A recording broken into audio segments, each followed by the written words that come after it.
গানের কথা খুঁজে না পেলে কথার জায়গায় গালিগালাজ বসাতেন রাহুল দেববর্মন। আজকে 27শে জুন তাঁর জন্মদিনে তাঁকে স্মরণ করি। রাহুল দেববর্মনের সাত সুরে গানের সঙ্গম 8 থেকে 80 সবার মন ছুঁয়ে যায়।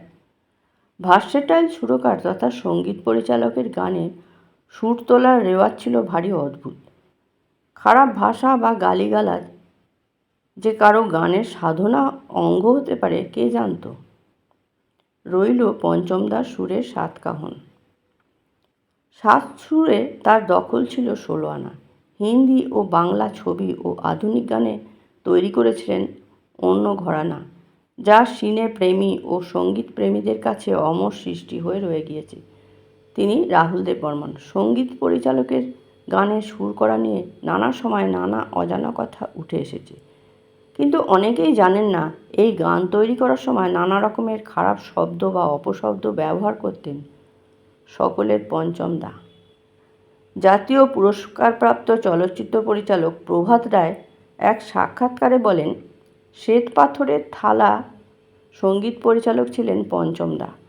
মুকুল দত্ত গান লিখেছিলেন, যে প্রদীপ জ্বালছ তুমি।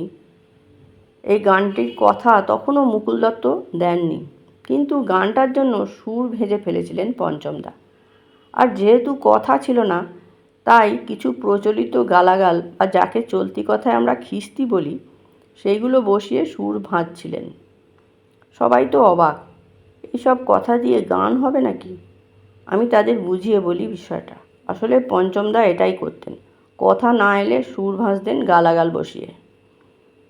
শিল্পী কুমার শানু এক সাক্ষাৎকারে জানিয়েছিলেন, কারোর গান পছন্দ হলেই নাকি তাকে নানান গালিগালাজ দিতেন।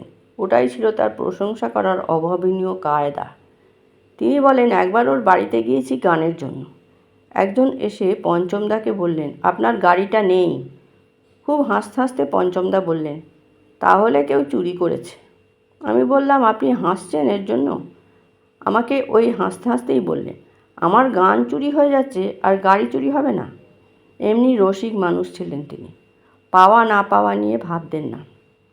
1939 সালে 27শে জুন কলকাতাতে শচীন দেববর্মন ও মীরা দাশগুপ্তর কোলে জন্ম নেন রাহুল দেববর্মন।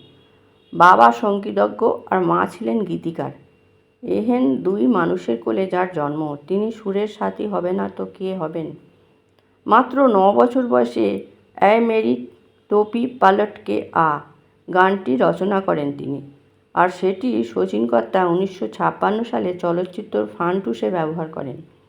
এরপর সময় এগিয়েছে, গানের সঙ্গে পথ চলা শুরু হয়েছে পঞ্চমদার। তিসরি মঞ্জিল ছবিতে সুর দেওয়ার পর ব্যাপক জনপ্রিয়তা পান তিনি।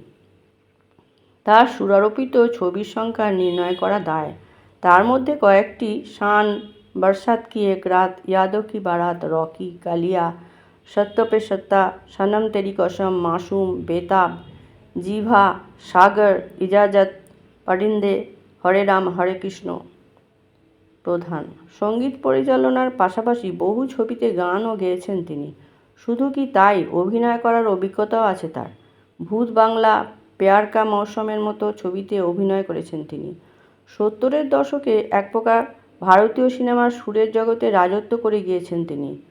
1983 এবং 84 সালে ফিল্মফেয়ার অ্যাওয়ার্ড অনুষ্ঠানে শ্রেষ্ঠ সঙ্গীত পরিচালক হিসেবে সম্মানিত হন তিনি। এহেন মানুষটিকেই আবার শুনতে হয়েছে যে তিনি অপয়া।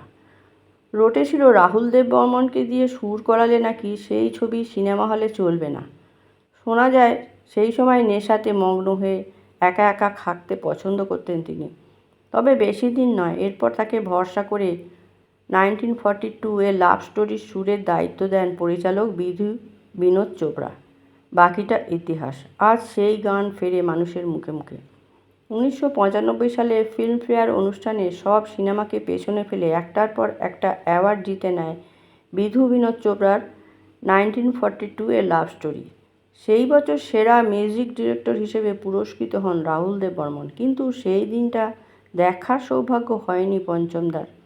তাঁর আগেই 1954 সালে মাত্র 54 বছর বয়সে ইহলোক ত্যাগ করেন সবার প্রিয় পঞ্চমদা।